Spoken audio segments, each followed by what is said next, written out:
ሶስተኛ ለነገሩ እኔ ሚስቴ ጓደኛዬ ናት፣ አትደብረኝም። አይገርም? እመቤት በጣም ቤስቴ ናት። ግን አሁን የምንፎጋገረው እኔ አሁን ይቅርታ አድርግልኝና ፍቅር ከተወሰነ ጊዜ በኋላ አሁን ያው ጓደኛዬ ናት ብለሃል። ከተወሰነ ጊዜ በኋላ አፕዴት መደረግ አለበት ብሎ ማለት እንመጣለን ወደ ፖለቲካው እሰማለሁ። እውነት ግን እንደ ድሮ ነው የምትፋቀሩት? እንደ መጀመሪያ ጊዜ አስወርት ከሚስቴ ጋር በጣም በጣም ለመሰለች አንድ እኔ እንደ ኳሊቲ ያየውላት ነገር እንደ ኳሊቲ ያየሁት ምንድን ነው? ሪስፔክቷ ከሚገባው በላይ ሪስፔክት አደረገኛለች። በጣም ትልቁ ደግሞ በማንም ብታይ ሪስፔክትን የመሰለ ትልቅ ነገር የለም። ሁለተኛ ሌላ እምነቷ ደስ ይላል። በጣም በጣም ታምነኛለች ማለት ስደውል ሳወራ እንደዚህ ስጫወት ምንም አይመስላትም። ምክንያቱም እንደማያሳየው ቤት ውስጥ ሆኜ ነው። ገባሽ? ተደብቄ አይደለም፣ የሆነ ቦታ ሆኜ አይደለም ምናምን ምናምን እንደሱ አይነት መኖር ሌላ ደውሎ መጨቃጨቅ ምናምን የሚባል አንተም ደግሞ እንደዚህ ሄደ ከሴት ጋር ምናምን የምታደርግም አለ። አይ ፎርዋርድ እምልሽ የእኔ ሸገር ልጅ ነኝ ማለት ጥርጣሬ ውስጥ የሚከት ነገር አታረግም። ጥርጣሬ አሁን ለምሳሌ ጥርጣሬ ውስጥ የሚከት ነገር ስለ ሄደ ሁሌ ቤት አታመሽም፣ ባር ሄደ አታመሽም፣ ክል ጓደኛ ክል ጓደኛ ማምሸቱ ይሄ ውጭ መውጣቱ እሱ ነገር ስለማታረግ እቤት ቁጭ እኔ የምሽት ሰው አይደለሁም።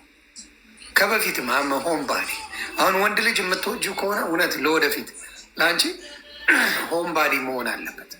ለወደፊት ነው ማውራሽ። ሆም ባዲ ስልሽ ቤቱን የሚወድ ቤት የሚል ምናምን ሰው ብዙ የምትጨቃጨቂው ነገር የለም፣ የሚያሳይሽ ነገር የለማ፣ የሚዋሽሽ ነገር የለማ። ገባሽ? ውጭ የሚል ባርባር የሚል ጓደኞች የሚያበዛ ሰው በተአምር ቤተሰብ መመስረት የለበትም። ምክንያቱም ጨፍሮ አልጨረሰም፣ ወሬ አልጨረሰም፣ ጨፍሮ አልጨረሰም። ዘርዝ ኖ ፖይንት። ከገባሽ መቃጠል ነው። ልትወጁ ትችያለሽ፣ ምን ታያለሽ፣ ግን መጨረሻው አንቺ ነው የምትጎጂው። ጓደኛ የሚያበዛ ባር የሚያበዛ ወንድ በፍጹም ላይፍሽ ውስጥ አታስገቢ። የፈለገ ነገር ብትወጁ ነው፣ አልበሰለም። ስለዚህ ግን ቤቱን የሚል ምን ይዤ ልምጣ፣ የት ነው ያለሽው፣ ነይ እንውጣ ምናምን ቢለን እኔ አሁን አንዳንዴ ወጥቼ ደውዬ ነግራዬ የት ነው ያለሽው እላታለሁ። ነይ በቃ እዚህ ቦታ ላይ አብረን ፑል ተጫውተን ተሳስቀን ምናምን ገባሽ? እንደዚህ አይነት ነገር አለ፣ ደስ ይለኛል። እና ጓደኛ ማለት አሁን ብዙዎች ባሎቻቸው ጓደኛቸው አይደለም። ጋር ቤ ፍሬንድ ባልሽ ጓደኛሽ መሆን አለበት። ጓደኛሽ እኮ ነበረ። ይረሱታል። አንዳንዱ ልጆች በመሀል ሲመጡ የእነሱን ፈን ኮምፕሊትሊ ይረሱታል። ባልም የራሱ ኃላፊነት ይዞ ሄዳል፣ ሚስትም የራሷን ኃላፊነት ይዛ ትሄዳለች። በመሀል ያለው የእነሱ ኮኔክሽን እየቀረ ይሄዳል። ለዚህ ነው በአበሻ ሁለቱም ቶሎ የሚሰለቻችሁ። ጓደኝነቱ መቅረት የለበትም። ጓደኝነቱ ከቀረ ትዳሩ በቃ ለዛ ያጣል። ስለዚህ ለዛ ማጣት የለበትም። ብዙ ፍቅር ለዛ የሚያጣው ጓደኝነት ሲቃል። ስንት ዓመታችሁ ነው? 18 ወደ 19 እየሄድን ገባሽ? ያ ነው ቀላልም ነው። ገባሽ? ሌላ ሰው ለመድመድ ይደክማል። ግን ምናልባት ዮኒ ኢትዮጵያዊ ብትሆን ወይ ሀበሻ ሴት ብትሆን ወይ ኦሮሞ ሴት ትግራይ ብትሆን ግን አትችልም። ለምን እንደሆነ ታውቃለህ ወይ? እኔም ትዕቢተኛ ነኝ፣ ኃይለኛ ነኝ። ለምን ብሎ ዝችኛ ላይ ትዕቢት የለህም?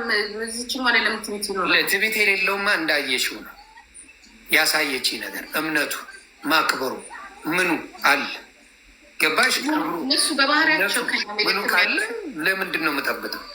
ዮኒ ምንድን ታውቃለህ? እነሱ ከኛ ለየት የሚያደርጋቸው ምንድን ታውቃለህ? ክብር አላቸው፣ ሪስፔክት፣ አስተዳደጋቸው ዲሲፕሊን አለ። በነገራችን ላይ ሴት ልጅን እንዴት መያዝ እንደሚችሉ ወንድንም እንደዛው እሷን ትልበታለች። ጎበዞች ናቸው። የእኛዎቹ ጋር ትንሽ ችግሩ ምንድን ነው? ፎር ሳም ሪዝን ጓ አለ በወንዱም በሴቱ መጫጫ፣ አለመተማመን፣ የመከራከር ፖይንት የማስጣል ወንዱም ሴቱም ፖይንት ነው የሚፈልገው። ለምን እንደሆነ አይገባል። ምንድን ነው ፖይንቱ የሚያስፈልገው?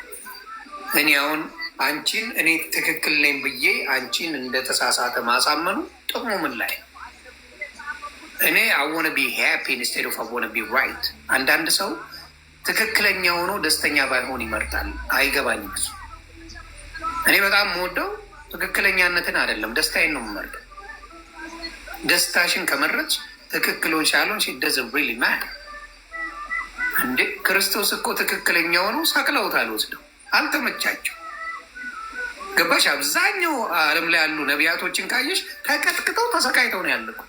ትክክሉ እነሱ ነበሩ፣ ግን ተቀጥቅጠው ተጠልተው ከዚህ ምድር ላይ የሄዱት እነሱ ናቸው።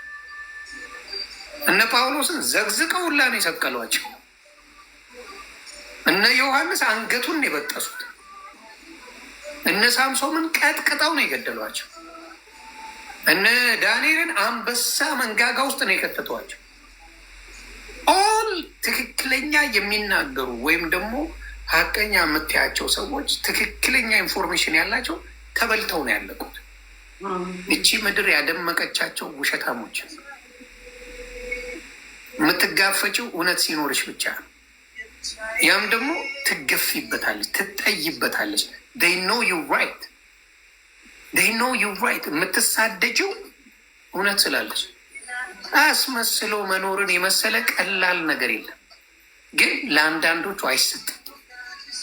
አንቺ አሁን ላስመስል ብትሞቻት አትችም፣ አልተሰጠሽ፣ መሰጠት አለ። ለዚህ ነው ብዙ ሰው ጋር የምትጋቸው። ገባሽ? መሰጠት አለበት።